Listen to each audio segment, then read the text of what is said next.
When you're blue and kinda lonely too, you'll find a smile will go a long, long way. Though you're down, don't sit around and frown. A little smile will go a long, long way. Never grieve, just try to make believe the sky is blue, although you know it's gray. Don't you find it's just a waste of time? You'll find a smile will go a long, long way. And again, time for another uproarious adventure. It's called Ron and Jen's Great Escape. It's our attempt to turn the news frown upside down. Yes. But I don't know, this is going to be a chore to turn this news frown Why? upside down. Well, because the whole cauldron of COVID continues to percolate as we kick off 2022. And it just, people are doing this and they're doing this. Yes. And the more they do this, the fewer answers we get. You don't know who to believe, who not to. It's just crazy. But here's the thing. What's the thing? What is the thing? We touched on this, not the last podcast, but the prior podcast of the week past, that the Supreme Court's getting its hands on all of this. Oh, yes, they already have their hands on it. They have their hands on it, and as we know, there's a conservative lean now to to how the Supreme Court is put together. For the most part. Excuse me. For the most part. Well, and this is what I was going to say. Oddly enough, and I read a lot about this over the last 2-3 days, Chief Justice John Roberts, who was appointed by one of the Bushes. I think it was George Bush Jr. It's a Bush. Yes. Everybody expected him to be conservative, and oddly enough, he doesn't necessarily vote that way. And so there's been many cases, and the last big one that was, you talk about uproarious, was Obamacare. He sided with the Obama administration with Obamacare that swung the court to the liberal side. So there have been many cases, many instances but the questions asked, that he did not ask questions. All of the justices that you would consider conservative asked the questions. Hey, we don't think this is what's the what are the parameters? Why do you think you have all this power? They were really going after the lawyer for OSHA, and it was Clarence Thomas, surprisingly, who used to align himself tightly with Scalia, Justice Scalia, before he died at the Bunny Ranch. Remember? Yes. Yeah, I don't know. We really don't know what happened to him, but he was at that ranch where there's golfing and hookers. That was the one that Lamar Odom was at and OD'd. Same place. He was found face down in his pillow. That's evidently what happened to Scalia. Anyway, he asked the question to the court, well, given the fact that this is a huge worldwide global issue and it is emergency, can you expand your powers? I mean, do you think, tell us why you think you should. And the very fact that he asked that question leads a lot of people to say, maybe he's thinking, yeah, okay, the Biden administration may not have the power all the time, but in an emergency, that's what he was getting at. In this major global pandemic emergency, I kind of think that you have the right to do this. But you tell me why. And so I was stunned that Clarence Thomas asked that question. But I think the justices are still quite skeptical of Biden's vaccine mandate. Not the liberals. It might go. Oh no! But I mean, they've already announced that they're voting for Biden. Of course, all of them. I'm talking Kagan made that announcement. I'm talking about the total composition of the Supreme Court. Yeah. They remain skeptical of the vaccine mandate and the fact that there are supposedly more conservative judges on the Supreme Court than there are liberal judges. We'll see where this thing goes, but primarily what they're looking at is the authority. Does Biden have the authority in its vaccine or testing requirement for businesses with at least 100 employees? That's where Biden's going, and we'll see what the Supreme.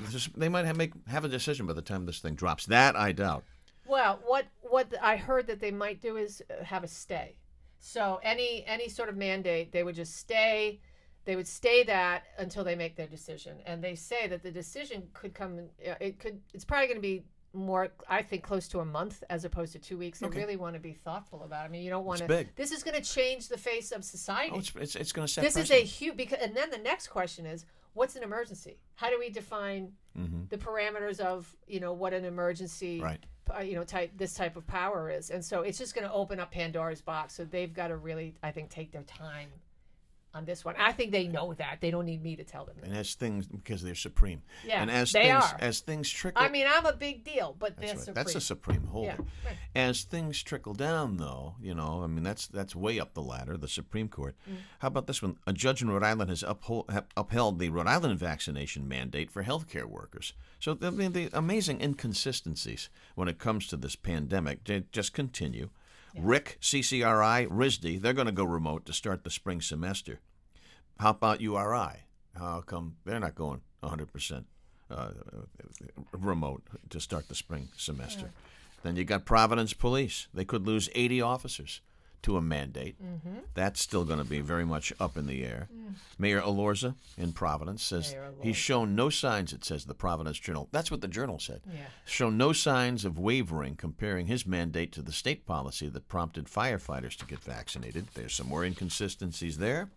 Rhode Island National Guard back in action because the COVID numbers as we speak actually are higher than the COVID numbers of a year ago. Can we just say what this is? And now I get why you said, well, this is going to be kind of hard to turn that frown upside down. Ron, the people that are in politics are playing politics with this. Of course they are. Right. Meanwhile, the rest of us out here are saying, well, what the hell do we do? If you have it, do you quarantine for 10 days? There you go. See? Do you quarantine for 5 days? Right. Do you quarantine for 5 days and get a test and then quarantine again for another? I know. I mean, so yeah, it's totally a political hot potato. And given your ideology, that's where you're going with this. And that's sad. It is sad. It's so sad. And meanwhile, they're instilling fear in, so many elderly people, to include my poor mom, she's going crazy. She's been in her house now for at least a year.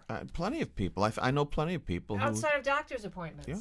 She's terrified. But I can also throw in that I know plenty of people who have passed away because of this thing.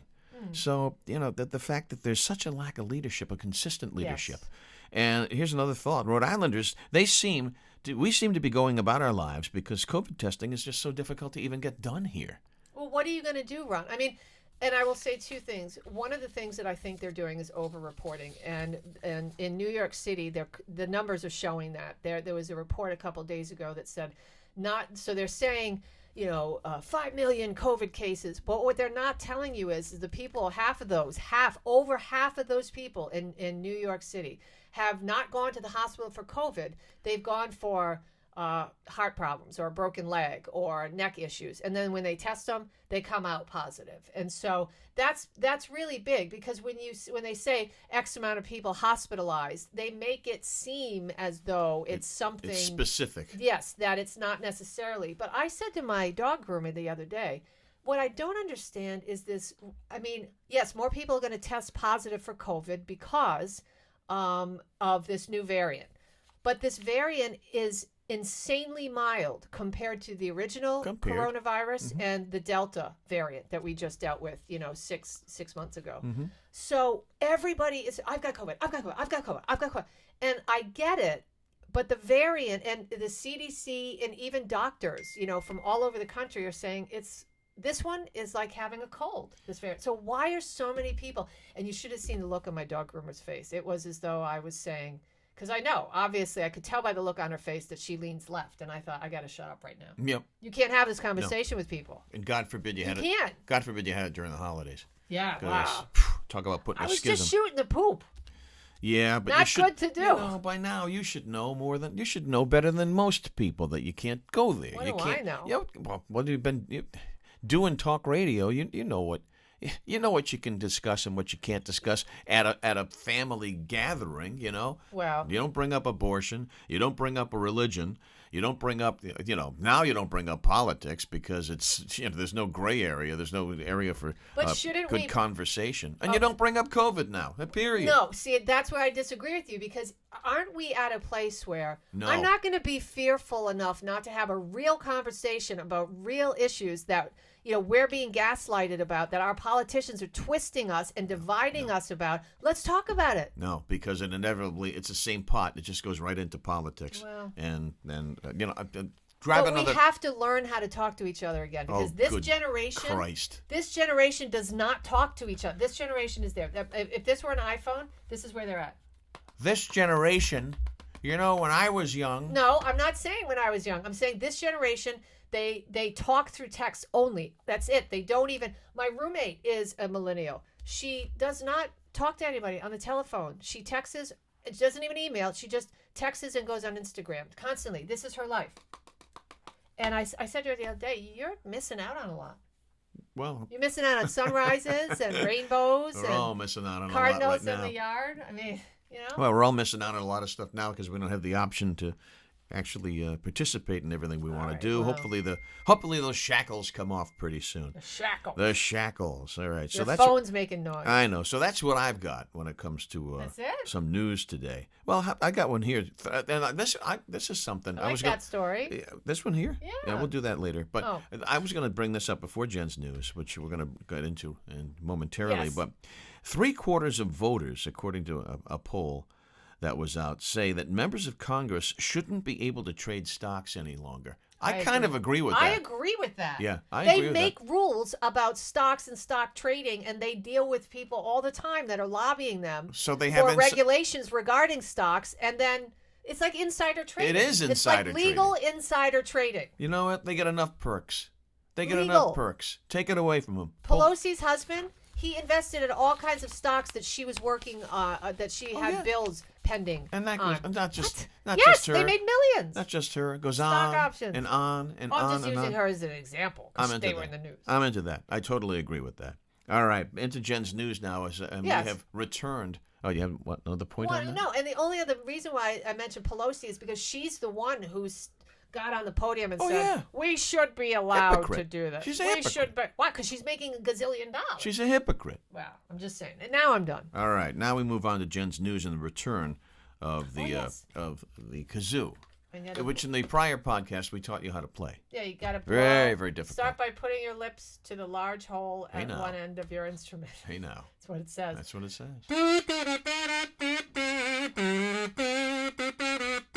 Who's beeping you? You're messaging during the podcast. No, You're like a millennial. I didn't turn it off. America's favorite segment. It's time for a neato experience. Here it comes. No. Jen's news. Yeah. Alrighty. There it is. What you got? What's I got? Patriots fans. Oh Lord. I'm a huge Pats fan. I'm never giving up on these guys. Pats fans are rated as the 4th most likely to start a fight. Well, they're all cocked. I mean, 4th, really? They're drunk. I mean, what about the Bears? What about Chicago? I don't want to suggest that everybody's drunk, but everybody is drunk, and they're everybody drunk. smokes weed. No, will you get off the weed? Everybody smokes weed. But no, let's talk about it. Chicago, Seattle, Kansas City, Green Bay, Dallas. There's been all. When was the last time you heard about a melee at a Pats game? Well, they probably don't tell it. I don't. They probably don't report it for the most part. I'm sure there are a lot of fisticuffs. Here's the headline in this story. Come to Gillette and get ready to rumble. Pats fans were ranked as the 4th most likely to start a fight. This according to a recent survey of NFL fans. They were also ranked as the 6th most likely to win that tussle. Yes, it's been a disturbingly wild season for fights of NFL fans. A Rams fan tossed a Titans fan down some stairs. Oh. A brawl broke out between Chargers and Raiders fans, and Chargers and Cowboys fans got into an altercation in the parking lot. What did you just hear on that? Did you listen real good? Because there was something that you should have heard twice. No, I listened real well. Yeah, wow. Well, that's good, man. Chargers and Raiders fans got into a brawl. Chargers and Cowboys fans got into an altercation. I hear Cowboys. You heard Chargers, you ding-dong. How about them Cowboys? No, you heard Chargers twice. West Coast? They're wimps. Twice, the Chargers fan. Oh, listen, I'd put my money. And they say, we are going to start a fight. I'd put my money on a Cowboys fan against the Chargers fan in a one-on-one, and a rockin' sock'em robots any day of the week. Yeah? Those wusses. How about a 49ers fan? Wusses. Or pansies. West Coast. Yeah. Wusses. Nah. Anyway, so that's that. So Pats Jimmy fans Garoppolo, a little China doll. He's really good looking. Listen, he might be, but he's really good looking. Don't get into any fights if you go to a ball game. Yeah, come on. You know what my mom said to me one time? Get out? Well, yes. We were talking about going to a Pats game. She said, you can't go. Everybody's drunk and they pee on she actually says, they pee on each other at the top of the bleachers. Well, She said you know that. what? I said, Ma, Where do you get, what is your source of information that you find out that people are urinating? That would be men, peeing, pissing on each other. What's that source? I don't get it. Ron, things never to do if you find out that I have COVID, or things I would never do if you had COVID. A mom, guys, allegedly stuffed her son in the trunk of her car because he had COVID and he needed to be quarantined.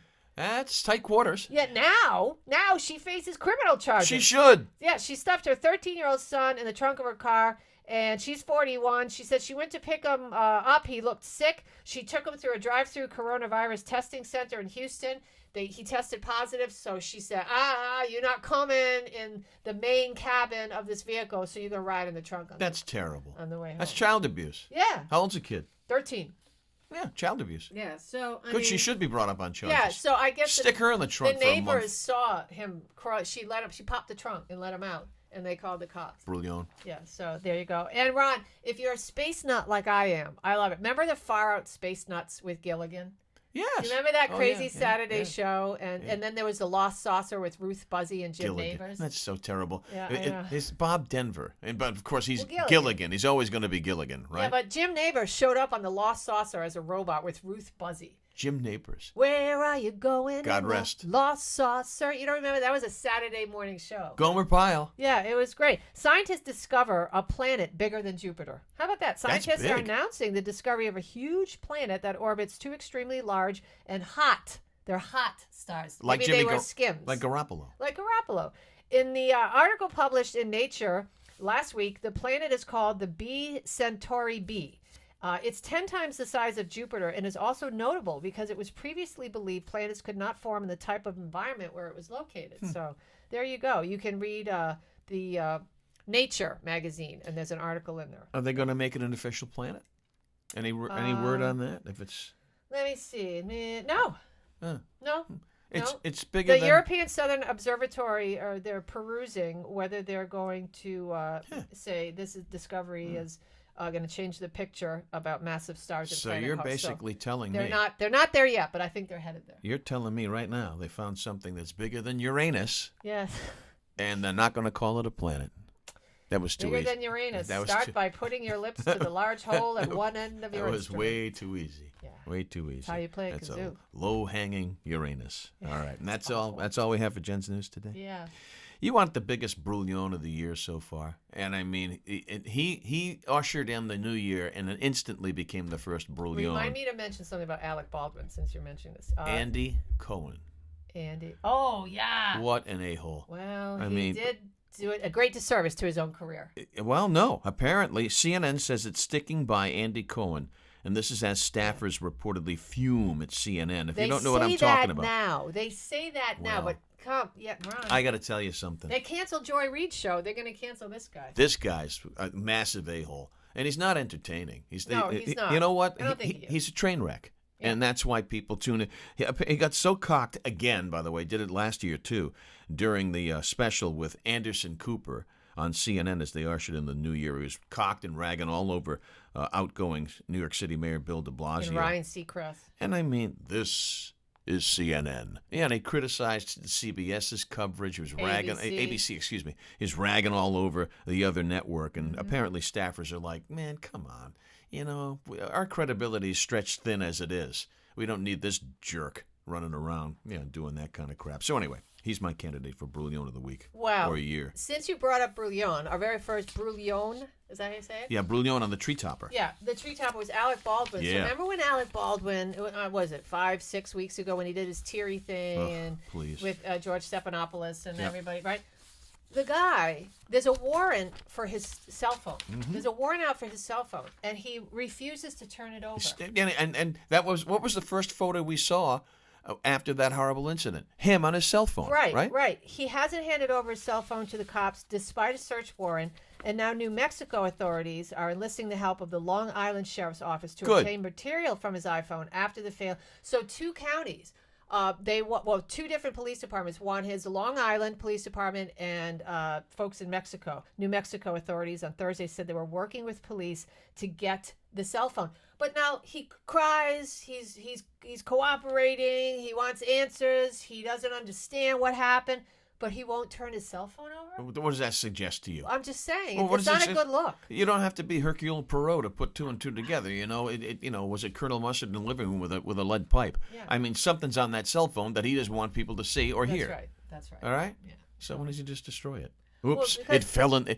I dropped my cell phone in the urinal. It doesn't work anymore because you subpoena the phone company and get all the text messages. Okay. Yeah, you can get that information, and if they're really savvy, remember when they tried to Alex Hernandez he did the same thing with his cell phone. He smashed it.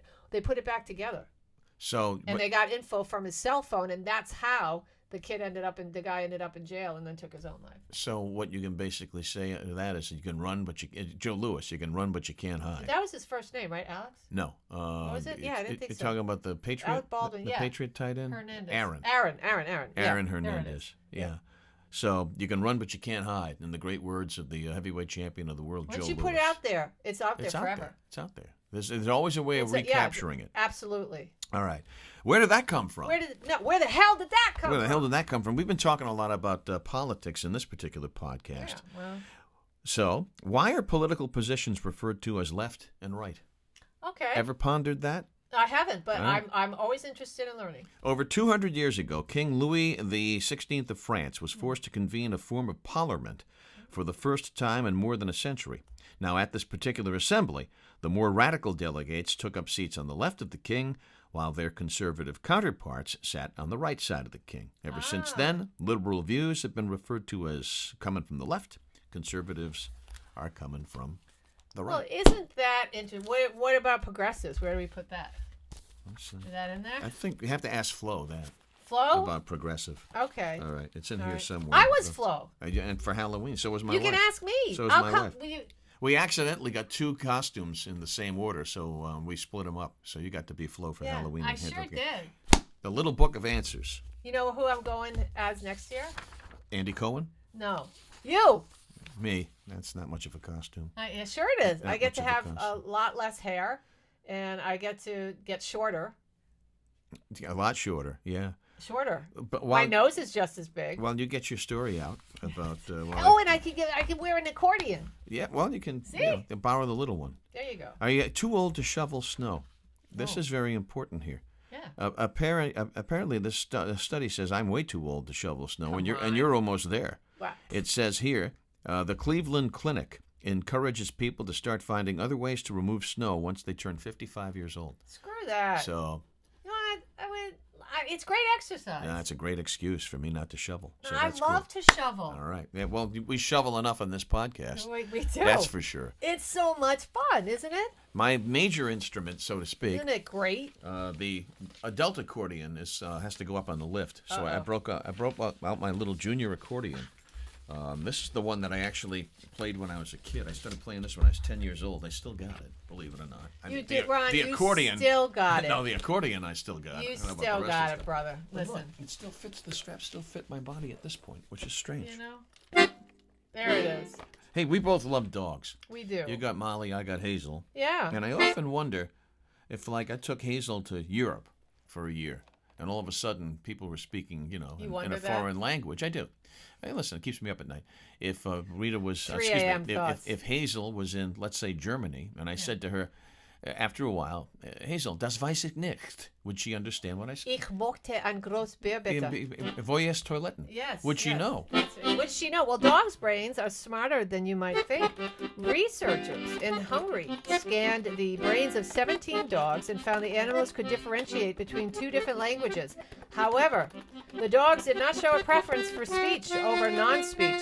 Study co-author Raul Hernandez Perez said the findings show that while human brains are specially tuned to speech, dog brains may simply detect the naturalness of the sound. The scientists note that while the finding is exciting, they still don't know whether animals have the same ability. Das weiß ich nicht.